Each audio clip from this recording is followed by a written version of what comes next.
네, 여야 모두 코로나19의 여파로 신음하는 자영업자 등의 손실을 보상해줘야 한다는 방향성에는 공감을 하고 있습니다. 다만 재원 마련 방안 등 그 구체적인 방법론을 두고는 이견을 보이고 있는데요.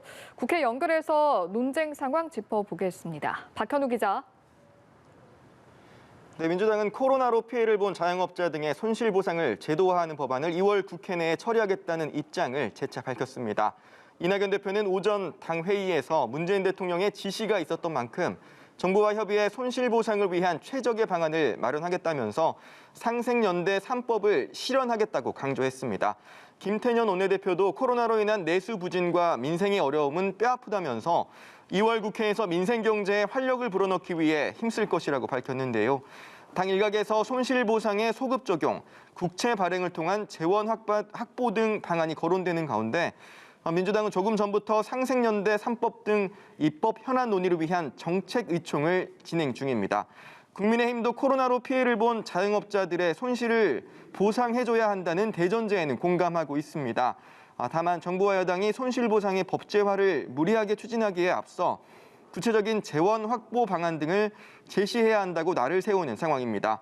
주호영 원내대표는 오전 라디오에 출연해 수십조 원 이상 드는 예산이 하늘에서 떨어지는 것은 아니라면서 정부가 우선 기존 예산안 조정을 통해 재원을 마련하고 그래도 부족하다면 적자 국채 발행 등 방안을 검토해야 한다고 맞받았습니다.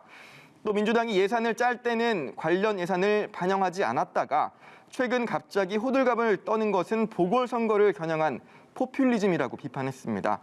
한편 민주당 이낙연 대표는 박원순 전 서울시장과 관련한 인권위의 성희롱 판단과 관련해 인권위 조사 결과를 무겁게 받아들인다면서 피해자와 가족들께 깊이 사과드리고 국민들께도 송구하다는 입장을 밝혔습니다.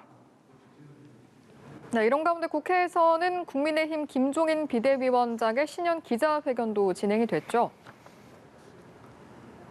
네, 김종인 비대위원장은 신년 기자회견에서 문재인 정부에서는 노력도 배신하는 세상이 돼가고 있다면서 불공정을 지적하며 정부와 여당의 날을 세웠습니다. 김 위원장은 코로나로 피해를 본 소상공인에 대해서는 신속한 손실 보상이 이루어져야 한다고 강조하기도 했는데요. 정부의 부동산 대책과 관련해서는 24번의 부동산 대책이 그동안 한 번도 효과를 나타내지 못했다면서 양도소득세 중과제도 폐지 등을 추진해 나가겠다고 밝혔습니다. 국회 밖에서는 서울 시민들의 표심 공략을 위한 여야의 서울시장 예비 후보들의 행보가 이어지고 있습니다. 민주당 박영선, 우상호 예비 후보는 오늘 오후 서울시당에서 열리는 정책 엑스포인 서울 행사에 나란히 참석해 서울시정을 이끌어갈 정책 비전을 밝힐 예정입니다. 국민의힘에서는 나경원 예비 후보가 강남권을 찾아 오세훈 예비 후보는 강북권에서 각자가 생각하는 발전상을 설명하는 현장 행보를 이어갑니다. 국민의당 안철수 예비 후보는 생활치료센터 현장을 방문해 의료진을 격려합니다. 지금까지 국회에서 연합뉴스 TV 박현우입니다.